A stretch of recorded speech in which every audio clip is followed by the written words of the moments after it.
Hello, this is the Watchdog, and welcome back to Fun with Watches. If watches weren't fun, you'd only need one. Today we're going to review the Dita Russian Clown watch, also known as the Joker watch. This is reference number P012066. Let's start out with the wrist check. It's Disney Friday, so I'm wearing my Invicta Disney watch, my Mickey Mouse watch that is. And Greg was also wearing a Mickey Mouse watch. This is a Loris watch, where the Mickey Mouse is the second hand. Grego wants to go on vacation, and I told him all I can afford is a small hut on Tatooine. He said the huts on Tatooine are anything but small, and they smell terrible.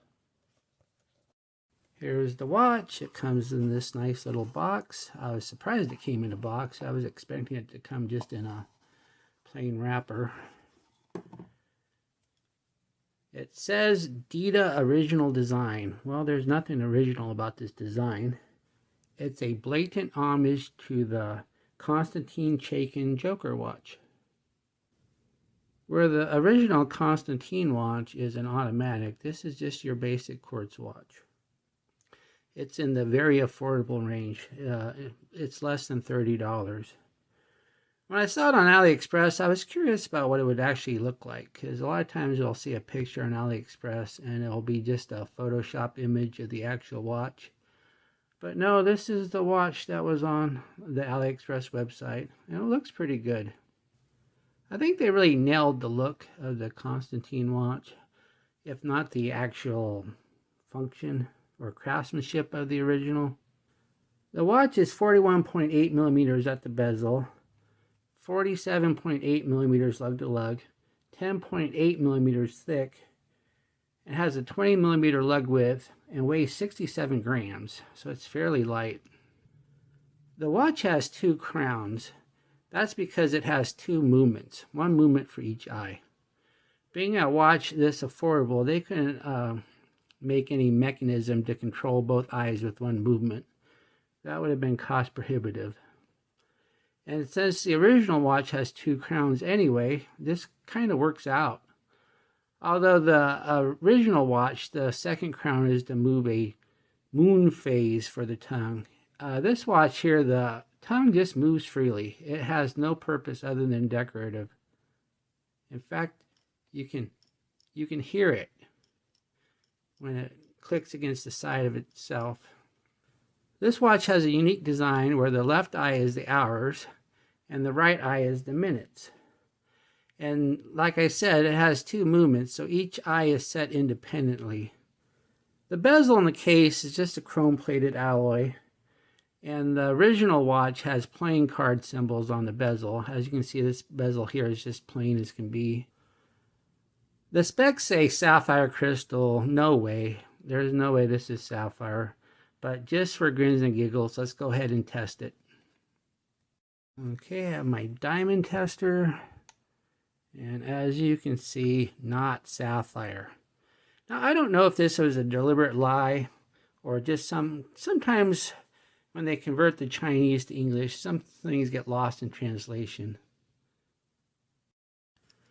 Both crowns are signed with the Dita logo, and it just has a snap-on case back.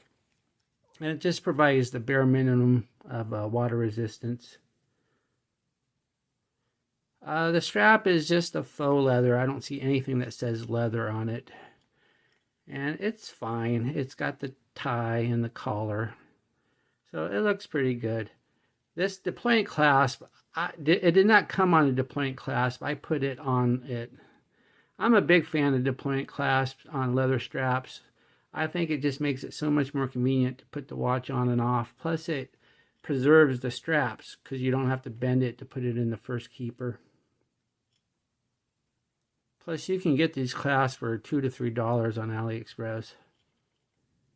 Here's the watch on my 7.5-inch wrist. Fits just fine. The strap is a little small. If you have a bigger wrist, you might not be able to wear this. It looks like I'm almost at the last notch. I'm not going to show you the watch on any other straps because what would be the point? We're not going to take a trip to the loom room because this watch has no loom, so there's nothing to test.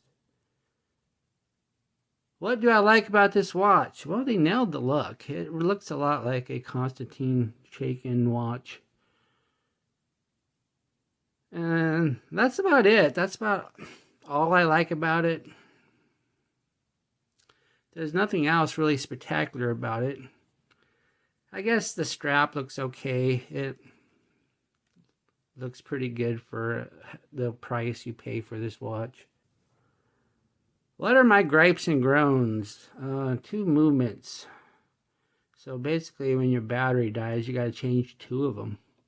Plus setting it is kind of a pain because you set the minute hand and then you set the hour hand. You don't set the watch singly. So it's always more difficult to set the hour hand just because the ticks are so small. And this useless tongue going back and forth just makes noise. There's not much point to it. It might have been better just to leave it fixed. And the strap is too short for people with really big wrists. I mean, this is a 42 millimeter watch. It's not designed for small wrists. So they should have gave it a bigger strap.